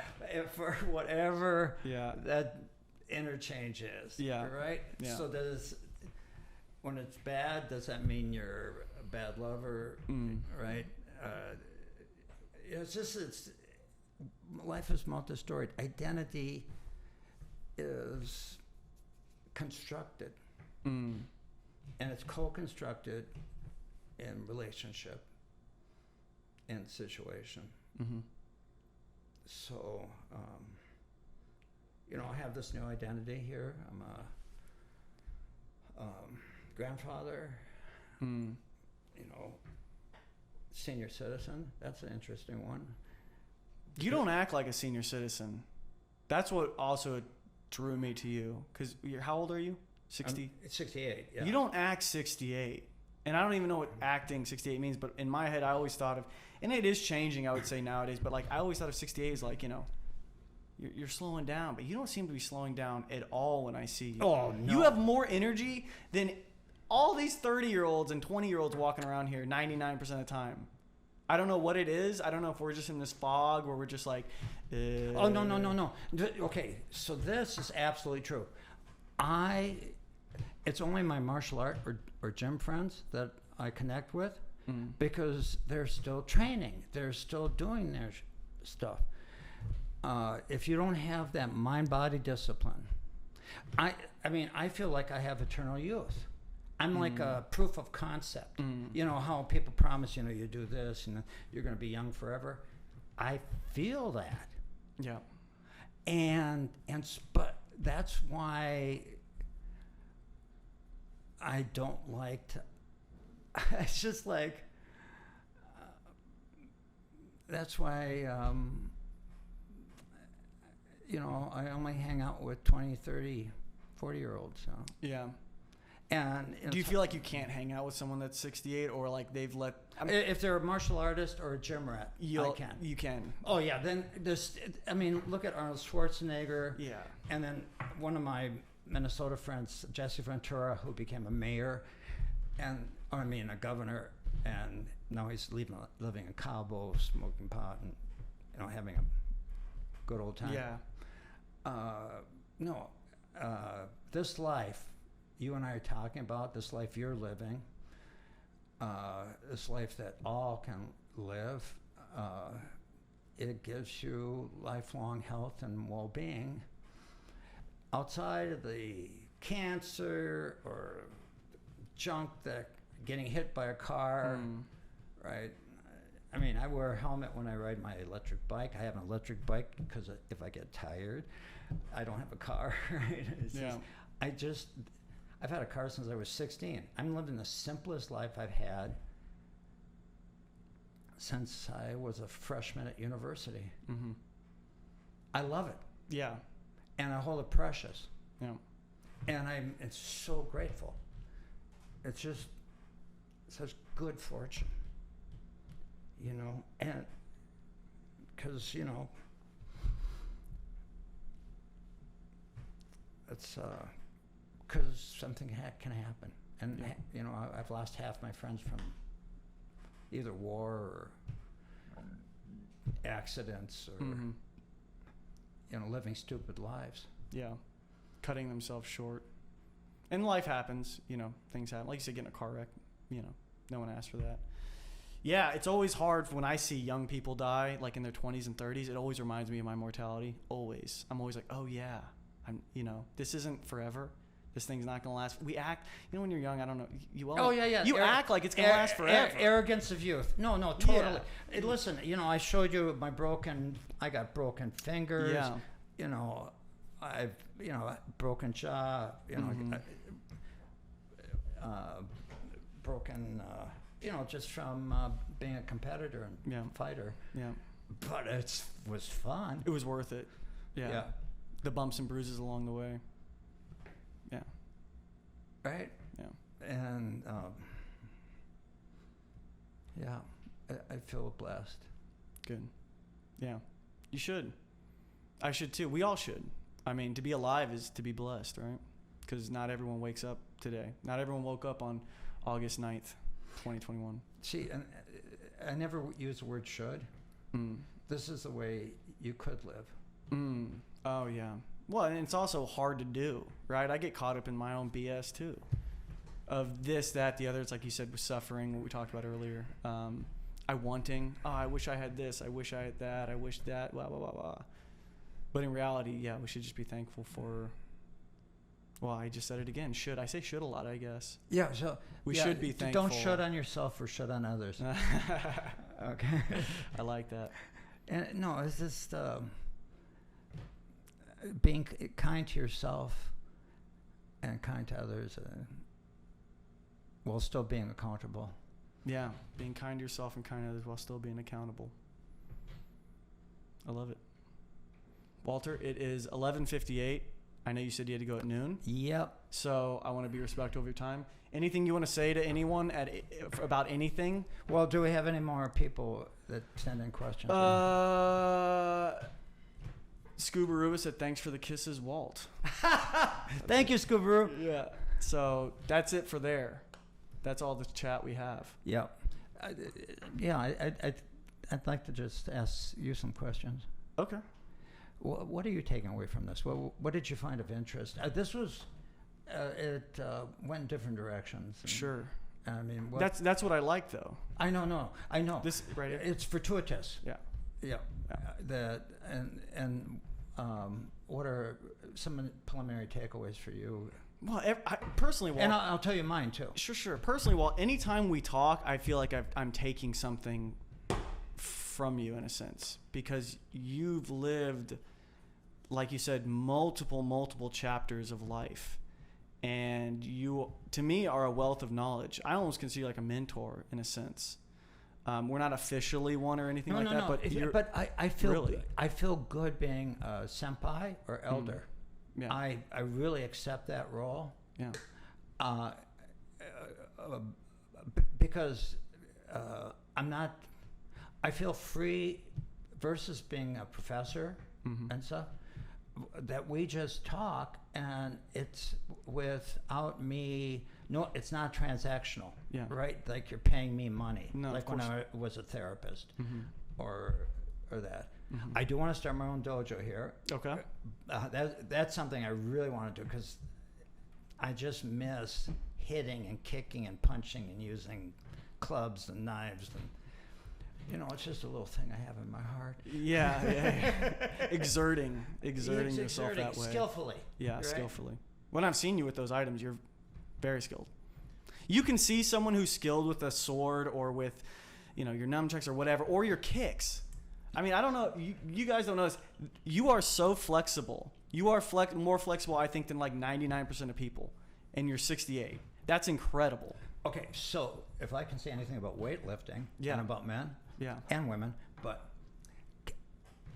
the strength training is important, but what makes you old is losing flexibility, right? So you gotta, make that a third or a fourth of your workout. Were you always stretching like that and being flexible, or did you get caught in the trap of? I get caught in the trap all the time of just lifting and not stretching. I'll do it later, and then you get crusty and old. You know what I mean? You start bundling up, your muscles get tight, and it's not comfortable. No, it was always a part of karate because you have to be flexible to do kicking. Yeah. Okay. Right. So, it's a mind-body yoga that way.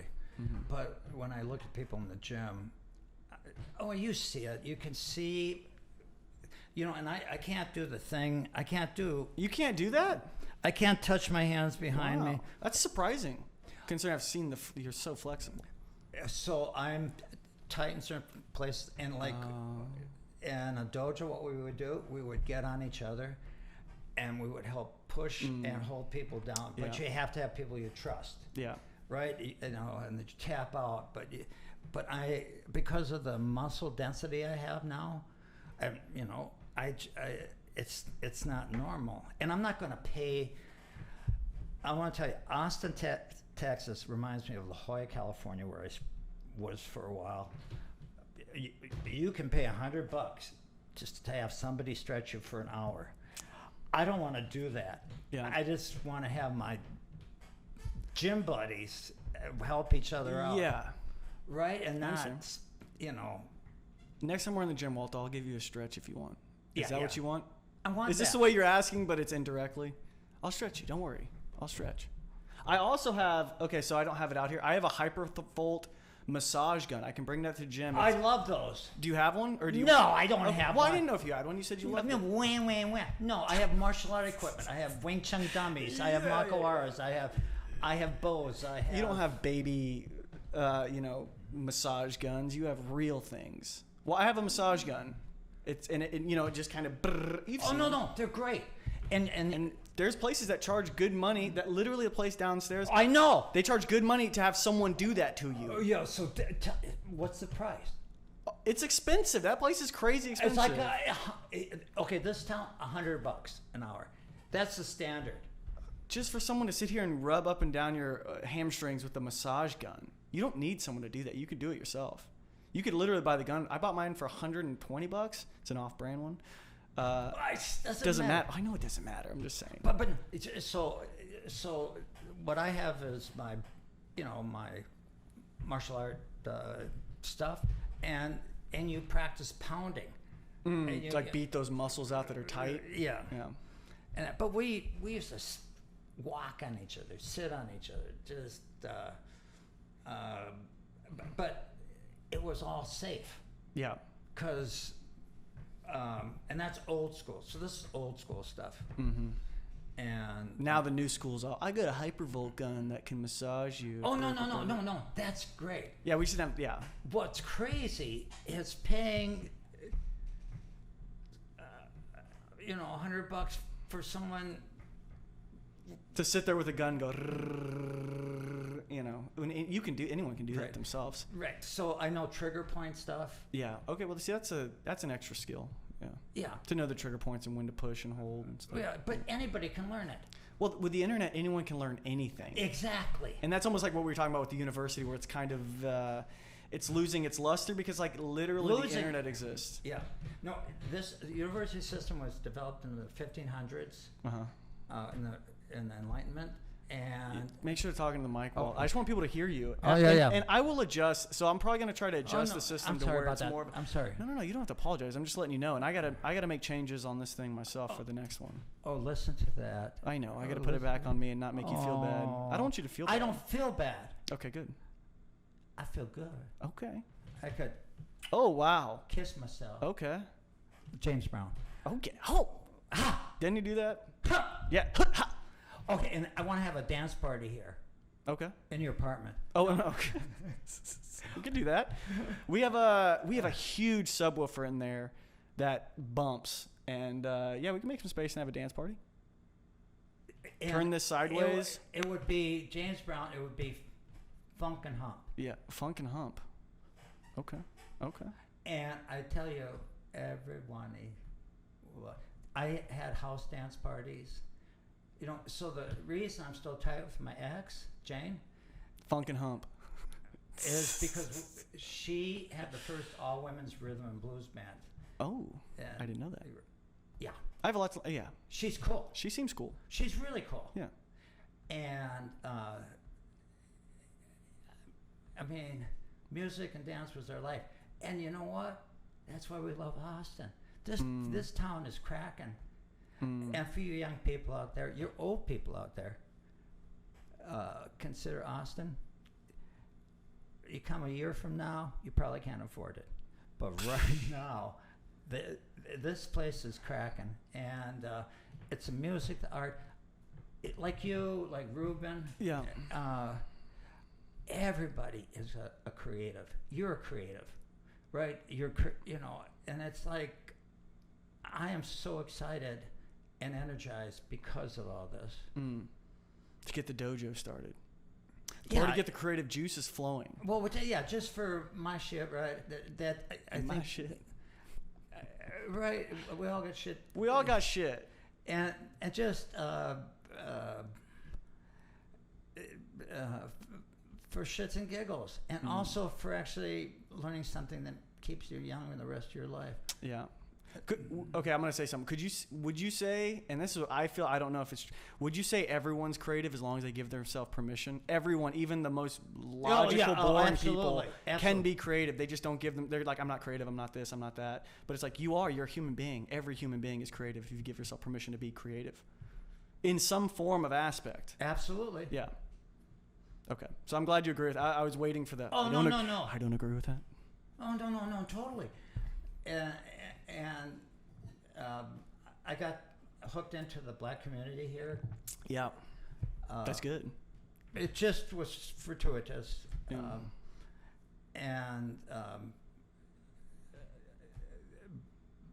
There's structural racism. There's literally different communities. And they're fun. Yeah. They're fun, right? Our people and the Hispanic community is incredible. And I like Texas people a lot. Just in general, Texas people? No, shut up. Well, no, I'm asking you, like, what do you mean by Texas people? Like people who are here or people who are... Real Texans. Real Texans. Like you. Oh, thank you. I'm not being nice. You're being real. Yeah. Well, I appreciate it. And it's because of the Midwestern kind of friendliness and straightforwardness. What's different here is Texas people versus Minnesotans. Like Minnesota, really nice people. Horrible climate, mosquitoes that will kill you. Oop. Right? Brutal winters, I'm assuming? Yeah, but now they're getting warmer. So ice fishing is gone. Oh, right? no. Oh, no. Oh, no. We lost ice fishing in Minnesota? Oh, yeah. No. Oh, yeah. Oh, yeah. No. The kiddos. You can't take the kiddos ice fishing anymore. Oh, this is sad. Oh, no. Kids didn't go ice fishing. It Oh. was fat white guys. Yeah, who wanted to get away from their sitting families? In an outhouse, right? And they'd have a little hole in ice with a little bobber. And they'd sit and get drunk and watch Yeah, have a six TV. pack. Well, that's fishing anywhere. No. Oh, they watch TV? Oh, because they're in an outhouse. Yeah. Oh, see, I've never gone ice fishing. That kind of sounds fun. Well, Too bad it's gone. the season's about 1 month or 2 months When you long. can actually do it. Yeah. It's Right. probably getting shorter. And right? it's all white. And in Minnesota, we have people from all over the world, and they fish for food and stuff in the summer. You know, the black, the Vietnamese, all that. They're cool, right? And I just thought that culture was so weird. Right? It was so like they were escaping their families. It's just so hilarious. Yeah, they're trying to get away from. Well, it's almost an escape from reality for a bit, I would assume. Yeah, yeah. You know what I mean? But it's bad when their truck goes through the ice. I mean, That happens up there all the time, right? every time. Oh no. Oh no! Yeah. Oh no! You want to be the first in and last out. Yeah. It's just a weird subculture. So I'm into cultural studies. So the culture of Texas and real Texans. Scoot over just a little bit. There you go. Yeah. Culture of Texas and real Texans Mm-hmm. is that kind of straightforwardness, Mm-hmm. the plain speakingness, Mm-hmm. and kindness. Mm. What's different from Minnesota, because it's influenced by Scandinavians, is they don't look you in the eye. Texas folk look you in the eye. They look like right through you, right? Now I'm looking at you hard in the eyes right now. Well, it isn't hard. It's just No. I think it's important to have I mean, it's like they say the eyes are the window of the soul, something along those lines. You know. that's Texas, Yeah. and unique to this culture. Mm. In Minnesota, we would look down. Look down, look around, look No. anywhere but the person's face. Yeah, Isn't that weird? it's weird. It's weird. It's not. That doesn't seem normal. It's called Minnesota ice. I mean, If there's literally a term for not looking someone in the eyes. yeah, In Minnesota. Minnesota ice. That's funny. Minnesota ice. Yeah, very good. Oh, hey, It's- what's it's going on, nice. Walter? Well, you know, okay, I'm doing okay. You know. How are you doing? Good. How's Well, the family? you know, could be worse. You know, how's the wife? Oh, she's fine. You know, it's just you know, you make money. You go. That's how you doing financially. It's oh, you can't complain. Oh yeah, I can't complain. Yeah. So anyway, I like Texas culture Okay. for all the weird. State government and national government stuff, but the people and the local government is outstanding. Good people. Yeah. I went to my first demonstration at the Capitol. You went to the Willie Nelson thing. Yeah. Yeah. He sing good. He 88. Willie's old. Yeah. Ah, He lives up by Travis Lake, I believe. Or right. something like that. I'm gonna go to a concert up there. A Willie Nelson one? Yeah, I got to. Before it's too late. I mean, he's 88. It's like. So the elders are leaving us, and for the elders that you respect, you got to sing. Well, you're becoming that exactly. elder part. Exactamente. Yeah. Well, just like my generation is moving on from being like the young 20-year-olds, bumping in the walls. Now we're becoming 30s and 40s, and it's like, oh, we're kind of now having to have some sort of responsibility. You're running shit. God. You're running shit, and I see great newscasters. I see great reporters. I'm really happy With my generation coming Yes. up? Yeah. Oh, you feel comfortable with us? Super. Wow. Great. No, I love that. Thank you. That's great. no. I can do a bunch of factoids on that. Okay. But it's passing the baton Yeah. in the cycle of life. Yeah, I like my generation. We're much more open, I would say. It's not so much bottling down everything. And how's it going? Good. How's it going? Good. Next. It's And the kinda like, women are like out there, right? Yeah. They're not. they're not the stereotype. I'm going to stay and stay in the house and be get a kid. quiet. Yeah. You're be not quiet. time. Yeah. They ain't quiet. Yeah. The ladies ain't quiet. Yeah. And I like that. Because there's, we make love with people, not with bodies. Yeah. When you always say they're humans, everyone's a human, obviously, right? So treat them like you would want to be treated, and treat them like a human being. Anyone, obviously. Yeah. No, and the way this is set up, I think this is the future. Yeah. It is the future. It's happening around the world. You're part of a worldwide revolution. And, I'm